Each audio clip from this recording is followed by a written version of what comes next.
પ્રસિદ્ધ સાધના અને ભજનના આશ્રમ તરીકે સુવિખ્યાત આનંદ આશ્રમ હાલ વિવાદમાં આવ્યો છે।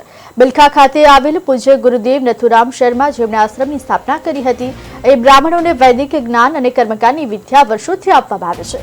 તે આશ્રમ સામે હવે ભૂતપૂર્વ વિદ્યાર્થીઓ તેમજ સાધકો દ્વારા ટ્રસ્ટીઓ સામે ગંભીર પ્રકારના આક્ષેપો કરી પ્રતિક ઉપવાસ શરૂ કર્યા। બાદમાં જૂનાગઢ પ્રાંત અધિકારી દ્વારા ઉપવાસ છાવણીની મુલાકાત લઈ તમામની ખાતરી આપવામાં આવી કે જે કોઈ પ્રશ્નો હશે તેનું યોગ્ય નિરાકરણ લાવવામાં આવશે અને ગુરુ પૂનમ હતી ત્યારે ઉપવાસીઓને સમજાવતા મામલો થાળે પડ્યો હતો।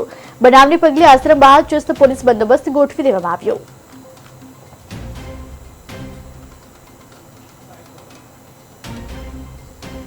આશ્રમ બિલખા ખાતે આજે ભૂતપૂર્વ વિદ્યાર્થીઓ અને સાધકો અને ટ્રસ્ટી મંડળ વચ્ચે જે કાંઈ પ્રશ્નો છે એને લઈને અહીંયા ઉપવાસ આંદોલન પર બેઠેલા હતા। તો એમાં આમ તો પરવાનગી નથી અને ગુરુ પૂર્ણિમાનો માહોલ છે એટલે શાંતિપૂર્વક આખો પ્રસંગ થાય એના માટે થઈ અને જિલ્લા કલેક્ટર સાહેબ આ મધ્યસ્થી કરવા માટે કહેલું છે, એ માટે અમે આવેલા છીએ। તો એમાં અમે એમને સમજૂત કરેલા છે કે જે કાંઈ એમની માગણીઓ હોય એમના માટે સિવિલ દાવો પણ દાખલ કરી શકે છે અને એમાં ન્યાયતંત્ર સાચો રસ્તો આપી શકે। અને આ ઉપરાંત જે સાધકો છે એમની જે સુવિધાઓ અને અન્ય એમની માગણીઓ છે એ બાબતે જે ટ્રસ્ટી મંડળ છે એની સાથે પણ અમે ચર્ચા કરીએ છીએ। અને આજે આ મધ્યસ્થીથી અહીંયા જે સાધકો ઉપવાસ પર બેઠેલા છે એ લોકો ઉપવાસ આંદોલન પૂર્ણ કરવા માટે સહમત થઈ ગયા છે અને બીજી કોઈ જે રજૂઆતો છે તો એમની એવી માગણી છે કે મુક્તાનંદ બાપુ પણ મધ્યસ્થી બને। ને સુલઝાવવા માટે ટ્રસ્ટીઓ દ્વારા ઘણા પ્રયત્નો થયા છે, એનો હું સાક્ષી છું।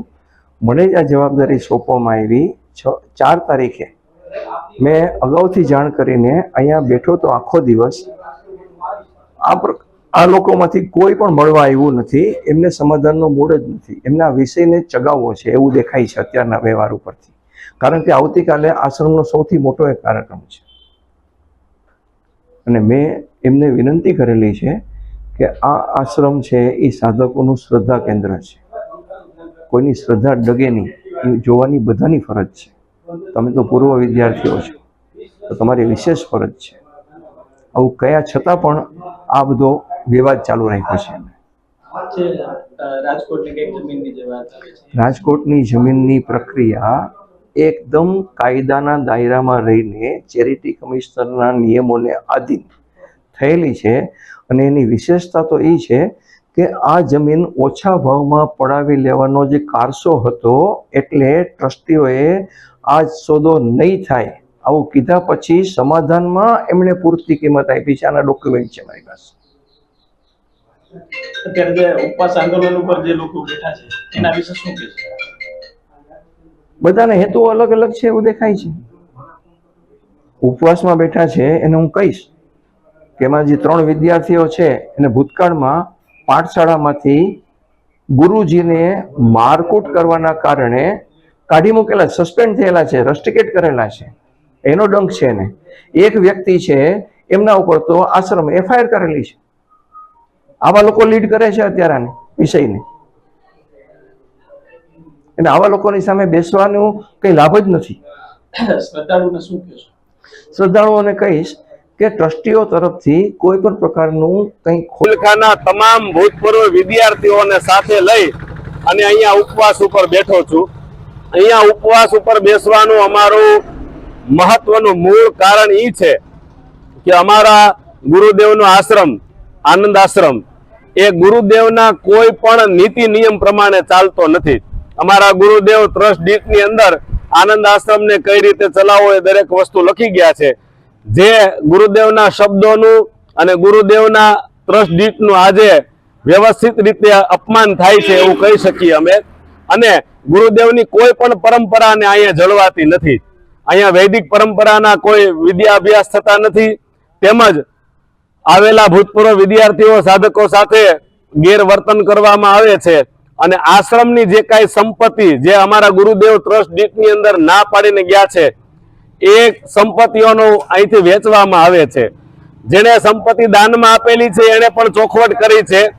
આનંદ આશ્રમને જે રાજકોટની જમીન આપેલી હતી એને પણ ચોખવટ કરી હતી કે આ સંપત્તિ ન તમે વેચી શકો, ન તમે કોઈને ભાડા કરાર ઉપર આપી શકો કે ન તમે બક્ષિસ આપી શકો, પણ છતાં એ સંપત્તિને પણ આ લોકોએ વેચી છે।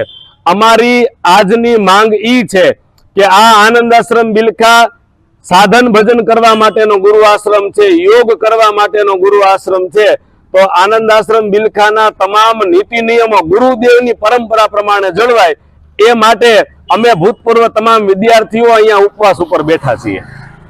અત્યારે બિલખાનંદ આશ્રમની અંદર જે ન કરવાના કામ થઈ રહ્યા છે એના વિરોધની અંદર પૂર્વ કાળની અંદર પણ અમે વારંવાર ટ્રસ્ટીઓ સુધી આ વાત પહોંચાડી છે કે બિલખાનંદ આશ્રમની અંદર જે ગુરુ મહારાજથી જ્યારથી અત્યાર સુધી જે પાઠશાળા ચાલે છે, પાઠશાળાની અંદર 2016 પછી કોઈ યોગ્ય ગુરુજી નથી અને 2016 પછી જેટલા પણ વિદ્યાર્થી એવા વિદ્યાર્થીને કર્મકાંડનો ક પણ નથી આવડતો.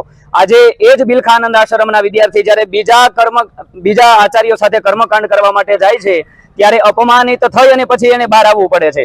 બીજો મુદ્દો કે બહારથી જે ગરીબ બ્રાહ્મણોના છોકરાને વૈદિક સંસ્કૃતિનું પાલન કરવા માટે, એની સેવા કરવા માટે આશ્રમમાં મૂકવામાં આવે છે તો વિદ્યાર્થીઓને ભણાવવામાં આવતા નથી, આશ્રમની સેવાઓ કરાવવામાં આવે છે અને 2 વર્ષ ભણાવી અને 1 વર્ષ પ્રેક્ટિકલનું કહી અને એને કાઢી મૂકવામાં આવે છે. હવે વિદ્યાર્થીને ભણાવે નહીં એટલે વિદ્યાર્થી બહાર વયા જવાના. એટલે વિદ્યાર્થીઓ જે ગરીબ બ્રાહ્મણોના છોકરાને ભણવા માટે આવ્યા હોય છે ત્યાં આ લોકોના ત્રાસથી પાઠશાળા છોડીને વયા જાય છે. કારણ કે પાઠશાળામાં યોગ્ય ગુરુજી નથી. યોગ્ય ગુરુજી એટલા માટે નથી કે પાઠશાળાની અંદર જે પણ ટ્રસ્ટીઓ કે એમ ગુરુજીએ કરવાનું, અને અત્યાર સુધી એવા ગુરુજી એવા કે જે યોગ્ય પરંપરા હતી ગુરુ મહારાજની એ પ્રમાણે અભ્યાસ કરાવતા.